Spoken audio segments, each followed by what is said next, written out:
আলহামদুলিল্লাহ আমাদের 2 দিন ব্যাপী ইসলামী মহাসম্মেলনের শেষ দিন ও আখেরি মোনাজাতের শেষ অধিবেশনে আমাদের আজকের যিনি প্রধান বক্তা সুদূর ঢাকা থেকে আগত আন্তর্জাতিক খ্যাতিসম্পন্ন মুফাসসির কুরআন বিশিষ্ট ইসলামী চিন্তাবিদ হযরতুল আল্লাম হযরত মাওলানা মুফতি আনিসুর রহমান হামিদি সাহেব, হযরত মাওলানা মুফতি আনিসুর রহমান হামিদি সাহেব হযরতের গুরুত্বপূর্ণ নসিহত পেশ করার জন্য মাহফিল পরিচালনা কমিটি পক্ষ থেকে সুবিনীভাবে অনুরোধ করা হইল।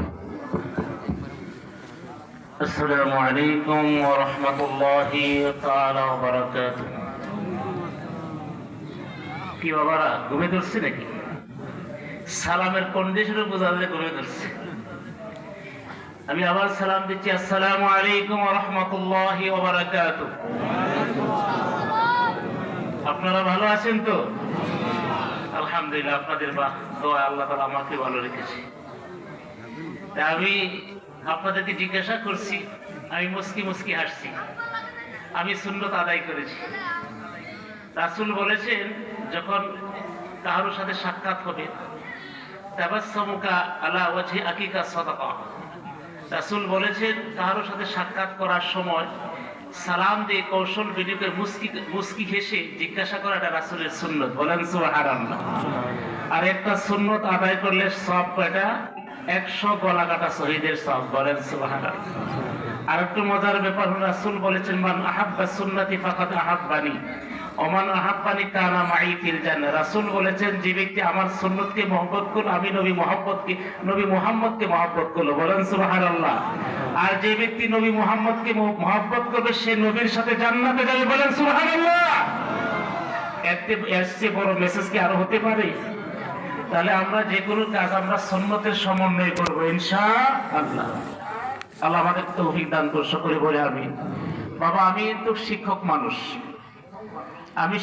মানুষ, আমার ক্লাসে যেরকম ভাবে আমি ডিসিপ্লিন আমি পছন্দ করি, আশা করি আপনারাও সেই, আমি নতুন এলাকায় আপনাদের এলাকায় আসছি, আশা করি ডিসিপ্লিন আপনারা ঠিক রাখবেন ইনশাআল্লাহ। হ্যাঁ বাবা, আমাকে যে বিষয় দিয়েছে অত্যন্ত গুরুত্বপূর্ণ বিষয়, এটা আমাদের জানা দরকার। আমার ভাইকে ধন্যবাদ জানাই, আমার বেলাল ভাই, যার মাধ্যমে আলহামদুলিল্লাহ আপনাদের এখানে আপনাদের এই নুরানি চেহারা, এই সুন্দর চেহারা আল্লাহর প্রিয় বান্দাদেরকে আমি দেখতে পাচ্ছি। বেলাল ভাইয়ের মাধ্যমে তাকে ধন্যবাদ জানাই। আর বিষয়টা আমাকে যেটা দিয়েছি অত্যন্ত গুরুত্বপূর্ণ বিষয়। এই ব্যাপারে আমরা অনেক মানুষ জানি না, না জানার কারণে বাংলাদেশের আজকের এই অবস্থা। আমরা এটা শোনার দরকার আছে না ইনশাআল্লাহ? যে আলোচনা বিষয়টা আমাকে দিয়েছে আমরা শুনবো না ইনশাআল্লাহ? ইনশাআল্লাহ কোরআন হাদিস থেকে আলোচনা হবে। আল্লাহ আমাদেরকে তৌফিক দান করুন, সকলে বলে আমিন। আলহামদুলিল্লাহ নাহমাদুহু ওয়া নাস্তাঈনুহু ওয়া নাস্তাগফিরুহু ونعوذ بالله من شرور أنفسنا ومن سيئات أعمالنا من يهد الله فلا مضل له ومن يضلله فلا هادي له ونشهد أن لا إله إلا الله وحده لا شريك له ونشهد أن سيدنا ومولانا محمدا عبد الله ورسوله أرسله بالحق بشيرا ونذيرا وداعيا إلى الله بإذنه وسراجا منيرا. أما بعد فقد قال الله تعالى في كلامه المجيد والفرقانه الحميد أعوذ بالله من الشيطان الرجيم بسم الله الرحمن الرحيم يا أيها الذين آمنوا اتقوا الله حق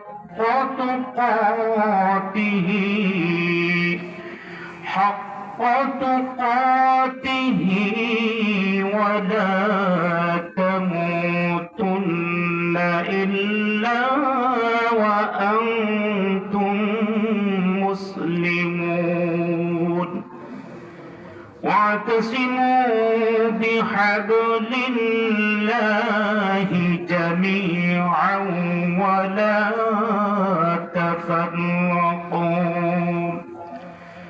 وقال تعالى في مقام آخر يا أيها الناس كلوا مما في الأرض حلالا طيبا صدق الله العظيم درود إبراهيم قل اللهم صل على محمد وعلى آل محمد كما صليت على إبراهيم وعلى آل إبراهيم إنك حميد مجيد اللهم بارك على محمد وعلى آل محمد كما باركت على إبراهيم وعلى آل إبراهيم إنك حميد مجيد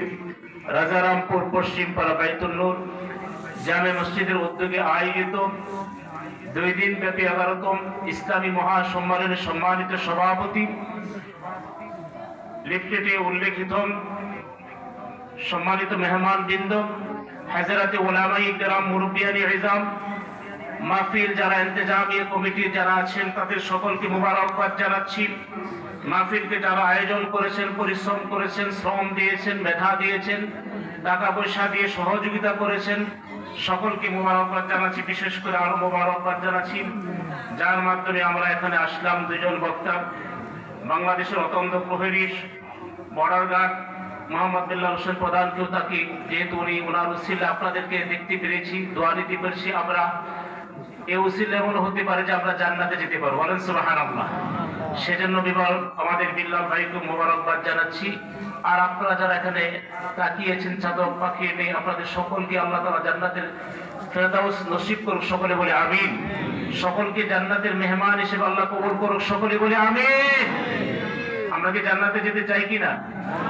আমরা এমন একটা গুরুত্বপূর্ণ মাহফিলে উপস্থিত হতে পেরেছি বিদায় খুশি না বেজার আমার বলেন খুশি না বেজার যদি খুশি হয়ে থাকে সকলে বলে আলহামদুলিল্লাহ শুকরিয়া আদায় করলাম কার আল্লাহ শুকরিয়া আদায় করতে হবে কিনা সুখে এবং দুঃখে কি করতে হবে আল্লাহ শুকরিয়া আদায় করতে হবে ঠিক কিনা সুখে দুঃখে আল্লাহ শুকরিয়া আদায় করতে হবে শুধু খালি ভালো আছি আল্লাহ শুকরিয়া আদায় করব আর অসুস্থ আল্লাহ শুকরিয়া আদায় করতে হবে না শুকরিয়া আদায় করতে হবে শুনেন হাদিস শুনেন বাবা একটু বাড়াই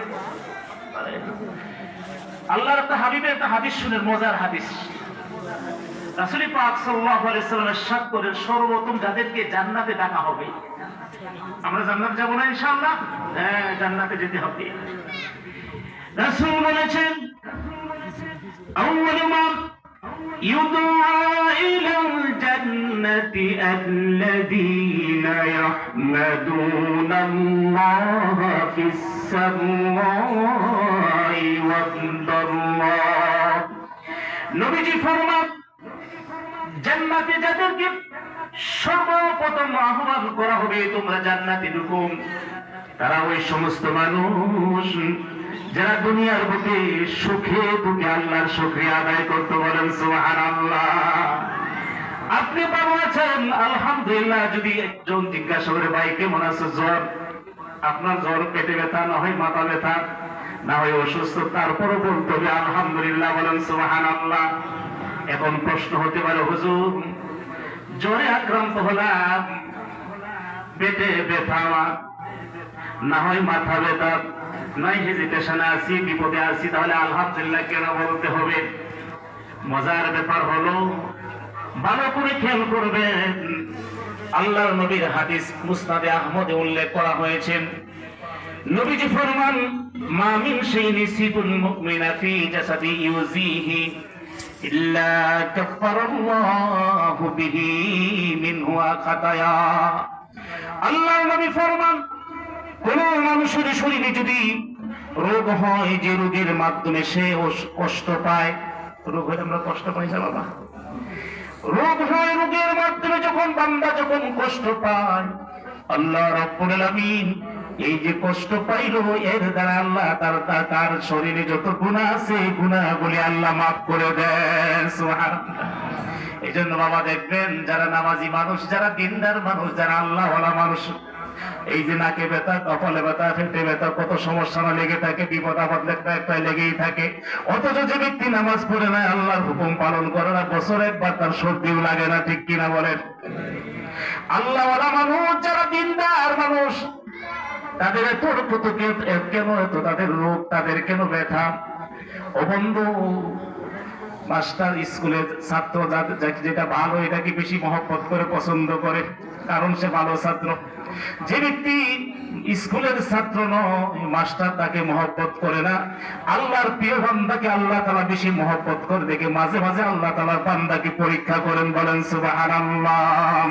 ওয়ালানাবলুওয়ান্নাকুম বিশাইইম মিনাল খাউফি ওয়াল জু'i ওয়া নাকসিম মিনাল আমওয়ালি ওয়াল আনফুসি ওয়াত সামারাত। আল্লাহ রাব্বুল আলামিন যে বান্দাকে ভালোবাসেন, মাঝে মাঝে বান্দাকে পরীক্ষা করেন। বাবা আমরা জানি পরীক্ষা না হইলে উপরে ক্লাসে ওঠা যায় না, পরীক্ষা না হলে উপরে ক্লাসে ওঠা যায় না। পরীক্ষার মাধ্যমে উপরে ক্লাসে আল্লাহ তাআলা আমাদেরকে পরীক্ষার মাধ্যমে বিভিন্ন ভাবে পরীক্ষা দিবেন। হয়তো গাছের ফল নষ্ট হবে, নাইলে ক্ষেতের ফসল নষ্ট হবে, গরুটা আসিন মারা যাবে, নাইল ছাগলটা মারা যাবে, ছেলেটা অসুস্থ হয়ে যাবে, বিবি অসুস্থ হয়ে যাবে। এমন ভাবে আল্লাহ রাব্বুল আমিন যাকে পছন্দ করেন, হাদিস শরীফের মধ্যে আছে, বুখারী শরীফের হাদিস, নবীজি ফরমান মা ইউরিদুল্লাহু বিহি খায়রান ইউসিব মিনহু। আল্লাহ নবী ফরমান আল্লাহ রাব্বুল আমিন যাকে পছন্দ করেন মাঝে মাঝে আল্লাহ তাকে বিপদ দিয়ে থাকেন সুবহানাল্লাহ। এটা আবার সবার বেলা না বাবা, নাফরমানের বেলা না। নাফরমান যারা আল্লাহর বান্দা, আল্লাহ যাকে বেশি পছন্দ করেন মাঝে মাঝে বিপদ দেন।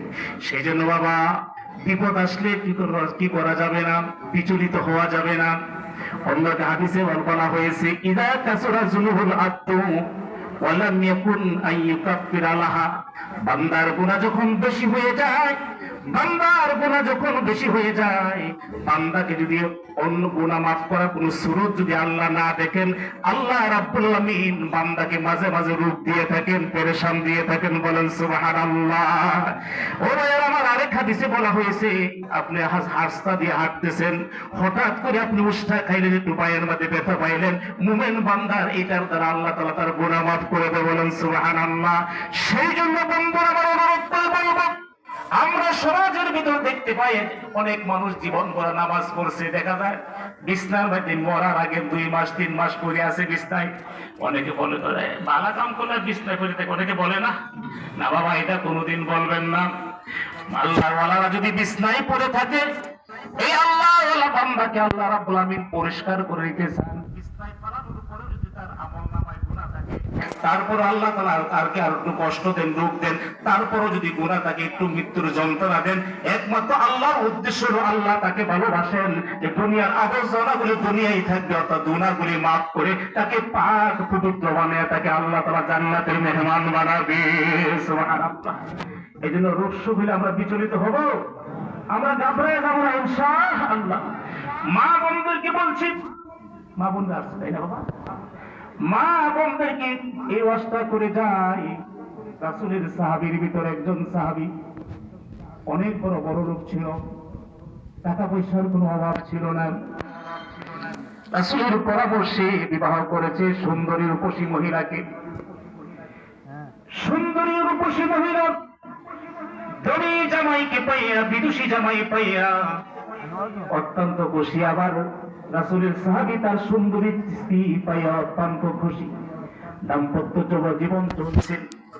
1 বছর 2 বছর দাম্পত্য জীবন কাটানোর পরে হঠাৎ করে মহিলা বলতেছে, স্বামীজি গো, আমাকে তুমি তালাক দিয়ে দাও। স্বামী বেচারা অবাক হয়ে গেল। স্বামী তখন স্ত্রীকে বলতেছে, ও আমার স্ত্রী, আমি তোমার কোনো সাথে খারাপ আচরণ করছি কিনা, আমি কোনো খারাপ আচরণ করছি কিনা? স্ত্রী বলে, না, কোনো খারাপ আচরণ করো নাই। খাবার কম দিয়েছি না, কম দেও নাই। পোশাক পরিচ্ছদ কম দিয়েছি না, কম দেও নাই। ব্যবহার খারাপ করেছি কিনা, বল তাও করো নাই। তাহলে তুমি কেন তালাক চাইছো? আমি তালাক চাইছি, আমার মনে চাচ্ছে তুমি আমাকে তালাক দিয়ে দাও। স্ত্রী নাসরুদ্দিন তাকে বোঝানোর কোনোভাবেই তাকে বোঝাইতে চেষ্টা করছে, পুরাই পারছে না। স্বামী বেচারা বিপাকে পড়ে গিয়েছে। সুন্দর স্ত্রী পেয়েছেন। এই স্ত্রী তার ঘর থেকে চলে গেলে সে নিজেকে সংবরণ করতে পারবে না। কি করা যায়? স্ত্রীকে কিভাবে রাখবেন? এরকম ভাবে 1 দিন 2 দিন 3 দিন বোঝানোর পরে স্বামী বলতেছে যে, তুমি আসলে কি আমার ঘর থেকে চলে যেতে চাও? বলে, হ্যাঁ, তুমি আমাকে তালাক দিয়ে দাও, আমি চলে যাব। তখন স্বামী বেচারা বলতেছে, যাও, আমাদের মুরব্বীতে একজন এখনো জীবিত আছে, রহমাতুল লিল আলামিন রাসূল পাক সাল্লাল্লাহু আলাইহি ওয়াসাল্লাম, নবীজির দরবারে আমরা যাব। নবীজির দরবারে গিয়ে নবীজি যা ফয়সালা দিবে আগামীকালকে সেটা আমরা মেনে নিব।